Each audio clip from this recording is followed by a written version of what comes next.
રાજ્યમાં આવનારી સ્થાનિક સ્વરાજની ચૂંટણીઓને લઈ રાજકીય પક્ષોએ તૈયારી તેજ કરી દીધી છે।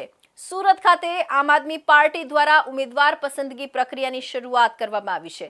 પક્ષના પ્રદેશ સંગઠન મંત્રી રામ ધડુકના જણાવ્યા મુજબ 15 માર્ચ સુધી સ્થાનિક સ્તરે ઉમેદવારોની પસંદગી પ્રક્રિયા ચાલુ રહેશે, જ્યારે 16 થી 18 માર્ચ દરમિયાન પ્રદેશ સ્તરે ઉમેદવારોની અંતિમ પસંદગી કરવામાં આવશે। તેમણે વધુમાં જણાવ્યું હતું કે 20 માર્ચ પછી તમામ બેઠકો પર મજબૂત ઉમેદવારો જાહેર કરવામાં આવશે। જે પણ લોકો પક્ષ તરફથી ચૂંટણી લડવા ઈચ્છતા હોય તેમને જિલ્લા સ્તરે યોજાનારી સ્ક્રુટિની પ્રક્રિયામાં ભાગ લેવા આમંત્રણ આપવામાં આવ્યું છે। ગુજરાતમાં સ્થાનિક સ્વરાજની ચૂંટણીના પડઘમ વાગી રહ્યા છે। થોડા સમયમાં સ્થાનિક સ્વરાજની ચૂંટણીઓ યોજાવાની છે।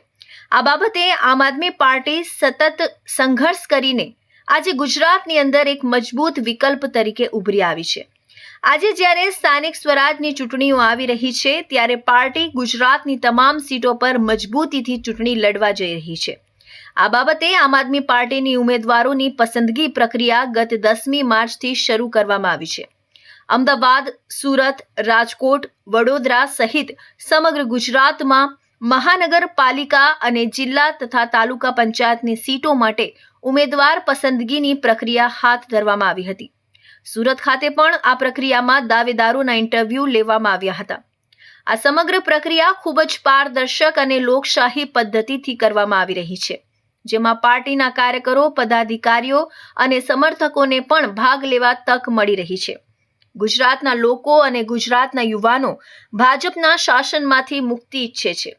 આમ આદમી પાર્ટી એક સકારાત્મક વિકલ્પ તરીકે આગળ આવી રહી છે, ત્યારે જેને પણ રાજકારણમાં આવવું હોય તે આ પ્રક્રિયામાં ભાગ લઈ શકે છે। ટૂંક સમયમાં ગુજરાતની અંદર સ્થાનિક સ્વરાજ્યની ચૂંટણીઓની જાહેરાત થવાની છે અને આ વખતે આમ આદમી પાર્ટી તમામ સીટો ઉપર ખૂબ મજબૂતાઈથી લડવાની છે। એ પ્રક્રિયાના ભાગરૂપે આમ આદમી પાર્ટી દ્વારા સમગ્ર ગુજરાતની અંદર ઉમેદવારની પસંદગીની પ્રક્રિયા હાથ ધરાઈ છે।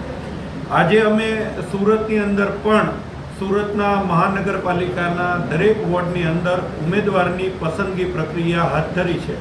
આમ આદમી પાર્ટીના જવાબદાર વ્યક્તિઓ આમ આદમી પાર્ટીએ નક્કી કરેલા પેરામીટર પ્રમાણે જે લોકો ચૂંટણી લડવા માટે ઉત્સુક છે એ તમામ ઉમેદવારોને સાંભળી રહી છે, તેમજ તેઓની કરેલી કામગીરી અને આમ આદમી પાર્ટીમાં તેઓ ચૂંટણી લડવા ઈચ્છે છે એ બાબતની તમામ બાબતોને લઈ અને આજે સેન્સ પ્રક્રિયા ચાલી રહી છે।